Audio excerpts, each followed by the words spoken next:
আর আমাকে তো ভয় আছে যে এই চ্যানেলওয়ালারা কিছু কিছু এমনই হারামি চ্যানেলওয়ালা দুনিয়াতে পয়দা হয়েছে যে ইবলিসের জারজ সন্তানওয়ারা। হ্যাঁ, ইবলিসের জারজ সন্তানওয়ারা।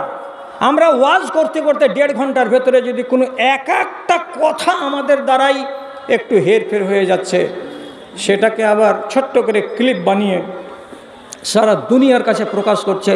তাতে বদরুদ্দোজা কেউ রেহাই দেয় না, আব্দুর রাজ্জাক বিন ইউসুফ কেউ রেহাই দেয় না, এই মুমতাজুল কেউ রেহাই দেয় না, হজরত আলী কেউ রেহাই দেয় না। এতে ওদের কি হচ্ছে? কামাই হচ্ছে। এই কামাইটা করার জন্য নালায়েকের মতো বুদ্ধি ব্যবহারগুলো করছে। তো কথাটা যেটা বলছিলাম যে বসা দিয়ে চুমু দিয়ে যদি চলে যাই নমাজ পড়তে, তো তাহলে তার ওযু নষ্ট হবে না। এখন প্রসঙ্গত বলতে আসলাম কথাটা কি, যে মিঠা মিঠা ভাষাতে আল্লাহ রাব্বুল আলামিন নবীর হাদিসে এরকম অনেকগুলো কথা পেয়েছি আর জানছি আমরা। নবী সুলাইমান একদিন বলছেন, লা তুফান্নাল লাইলাতা আলা তিসঈনা ইমরা, আমার 90টা বাড়িওয়ালি আছে, আমার 90টা বাড়িওয়ালির চোখের চারিদিকে তোয়াফ করব। আজ কি করব? তোয়াফ করব।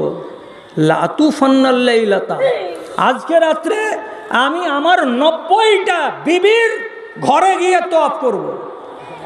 তো বিবি যে চৌকিতে শুয়ে আছে তার চারিদিকে ঘুরতে গেলে তোয়াফ হয় নাকি? কথাটা তো আরবিতে। মৌলভী ইলিয়াস কি বলছে? লা তুফান্না, আমি আমার বিবিদের ঘরের ভেতরে তোয়াফ করব। তো বিবির ঘরের ভেতরে তো তোয়াফ চলে না, কাবার চারিদিকে তোয়াফ চলে।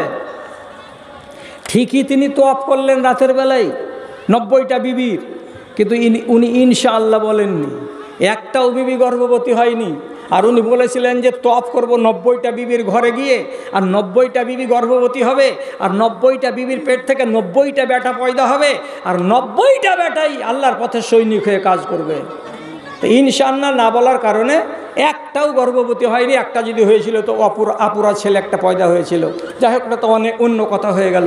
তো তিনি ভাষাটা কি ব্যবহার করছেন? আমি আজ রাতের বেলায় আমার 90টা স্ত্রীর ঘরে তোয়াফ করব। তোয়াফ করা শব্দটার মানে এটাই হলো শরীফানা আন্দাজ, আল্লাহ রাব্বুল আলামিনের নবীর মুখ থেকে বেরিয়ে আসছে। আমি তোয়াফ করবর মানে হলো আমি আমার 90টা বিবির সঙ্গে মিলিত হব, শারীরিক সম্পর্ক কায়েম করব। যদি উনি এইভাবে বলতেন, আমি আজকে রাত্রিতে আমার 90টা বিবির সঙ্গে সহবাস করব, তাহলে কথাটাও ঠিক আছে, কিন্তু শুনতে যেন কেমন একটু লাগছে, কেমন কেমন ভাব, যে তিনি ডাইরেক্ট বলছেন আমি সহবাস করব সহবাস করব। তো এইভাবে ডাইরেক্ট না বলে তিনি ইশারাতে বুঝিয়ে বললেন আমি তোয়াফ করব, আর মানে হলো সেইটাই। তাহলে ভাষার হলো শালীনতা। তো রব্বুল আলামিনের নবীর হাদিস থেকে এটাই জানতে পারা যায় যে ব্যবহারে যেমন শালীনতা আছে, তেমনি ভাষার ভেতরেও শালীনতা থাকবে। কথা শেষ করে দিচ্ছি, আর লম্বা করবো না, লোকজনকে বাড়ি যেতে হবে। এক সাহাবী দিনের বেলায় নিজের স্ত্রীর সঙ্গে মেলামেশা করে নিয়েছে, আর নেওয়ার পরে রাসূলুল্লাহর কাছে মশলা জানতে এসেছে যে রমজান মাসে আমি আমার বিবির সাথে যে এই কাজটা করে নিলাম, তো আমার কী হালাত হয় আর কি হালাত হয় না। তো রাসূলুল্লাহর কাছে মশলা জানতে এসেছেন যে রমজান মাসে ফরজ রোজা রাখা অবস্থাতে আমার দ্বারা যে এই কাজটা হয়ে গেল, তো তাহলে আমার কি জরিমানা কি কাফারা আছে। তো রাসূলের কাছে এসে বলছেন, হালাক্ত বা আহালাক্ত, রসুল আমি নিজে বরবাদ হয়ে গেছি এবং আমার বিবিকেও বরবাদ করে দিয়েছি। রসুল জিজ্ঞেস করে বললেন, তুমি কেমন করে হালাক হলে আর তোমার বিবি কেমন করে হালাক হলো?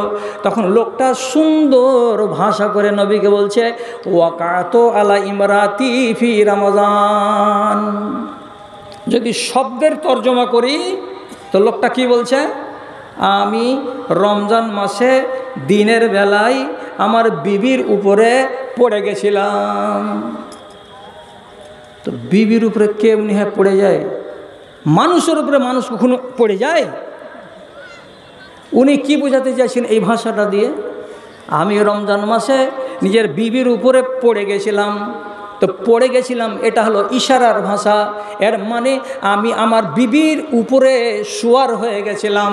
তার মানে সহবাসের জন্য মানুষ যেভাবে যে হালাতটা তৈরি করে দেয়, ওই হালাতটাই তৈরি হয়ে গেছিল আমাদের। আর আমি তার সঙ্গে মিলামিশা করেছি, ফলস্বরূপ তার রোজাও গেছে, আমার রোজাটাও গেছে। তো অনেক উদাহরণ আছে। গোড়ার কথাটা হলো এই যে আমাকে আল্লাহ তাআলা তার নবীকে দিয়ে একটা শিক্ষা দিয়েছেন, এই যে ইমানের সঙ্গে বেঁধে রেখেছে কাকে? হায়াকে। ইমান যদি আছে তাহলে জোর করে বলবে যে লোকটার কাছে হায়া আছে। আর যদি কেউ হায়া না থাকে, আর যদি ঢোল পিটাই যে আমি পাক্কা ইমানদার চানমুনি গাঁয়ের, তো ওর ঢোল পিটাই হবে, ওর কাছে ইমান নাই। কেন যে রসুল বললেন এজা রফিয়া আদহুমা, এদের একটা যদি পালিয়ে যায় তাহলে আপনি যে আর একটা পালিয়ে যাবে, আর একটা ওর কাছে থাকবে না। তাহলে আপনি নিজে চিন্তা করুন, এইবার আমি বড় ইমানদার, তাহলে আলহামদুলিল্লাহ আমি বড় হায়াবাজ। যদি আমি বলি আমার কাছে হায়া আছে, লজ্জা আছে, তাহলে আলহামদুলিল্লাহ আপনার কাছে হায়া আছে, তো আপনার কাছে ইমানও আছে। অনেক কথা হলো বলা, তো কথা বলতে বলতে এতদূর তো আমার যাওয়ার কথা ছিল না। এখন আর 12 মিনিট দেরি আছে ঘড়িতে 1টা বাজতে। তো গোড়াখানে শুনতে পেলাম প্রোগ্রামের সেটিংয়ের কারণে একটু গোলমাল হয়েছে, যে আদায় টাদায় কোনো কিছু না কেবল হয়নি। তো ব্যাগে ব্যাগে যেটি আদায় হয়েছে আর মানুষের কাছ থেকে চেয়ে আদায় করা হয়নি। হাজিতে এখন এই ফাঁকা মাঠে মানুষের কাছে চাইতে যাব যে এই ভাই আপনারা দেননি তো টাকাটা দেন, এটা কেমন কথাটা হবে? যে 12টা মিনিট টাইম আছে ঘড়িতে 1টা বাজতে, তো এটা যদি আপনারা বেয়াদবি মনে না করেন তাহলে আমি আপনাদের সামনে একটা আর্জি রাখতেই পারি। মসজিদটা নিজের চোখে দেখে আসলাম যে একটা অংশ আগামী দিনে তাদেরকে বাড়াতে হবে, আর এটা কম্পালসারি জিনিস। আর মসজিদের দান, এটাতে আপনাকে অগ্রণী ভূমিকা নিতে হবে। তার জন্য শেষখানে আপনাদেরকে একটু অনুরোধ করে বলছি যে যদি কেউ কথাটাকে রক্ষা করতে পারেন যে হ্যাঁ আমি কিছু দিব, তো তাহলে আল্লাহর রাস্তে একটু এগিয়ে আসুন। তো কে কোন আল্লাহর বান্দা আছেন, 1 বস্তা সিমেন্ট বলেন অথবা 500টা টাকা বলেন।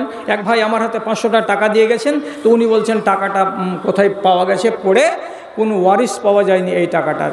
তো আর এটাতে কি আছে? নাকফুল। আচ্ছা আলহামদুলিল্লাহ। কোনো এক মা, কোনো এক খালা একটা নাকফুল দিয়ে পাঠিয়েছে, আলহামদুলিল্লাহ, খুশি হলাম। এটা হলো আমার কথা অনুযায়ী আমি বলি যে মেয়ে ছেলে যদি গয়না দান করে তো এটাকে আমি বলি সুন্নাতি দান। সুন্নাতি দানের মানে হলো কি, রসুলুল্লাহর যুগে সাহাবাই কেরামদের আহালিয়ারা, স্ত্রীরা যখনই দানের কথা শুনতে পেতেন তখন কানের নাকছাবি, কানের ইয়াররিং, হাতের পলা, চেন খুলে খুলে দিয়ে দিতেন। এটা রসুলুল্লাহর যুগে নিয়ম চালু ছিল। তো এখন যদি মা বোনেরা মনে করেন যে হ্যাঁ আমরাও এরকম করব, যে আমার হাতের আংটিটা দিব, অথবা আমার নাকের নাকছাবিটা দিব, বা আমার কানের ইয়াররিংটা দিব, আলহামদুলিল্লাহ আপনারা দিতে পারেন।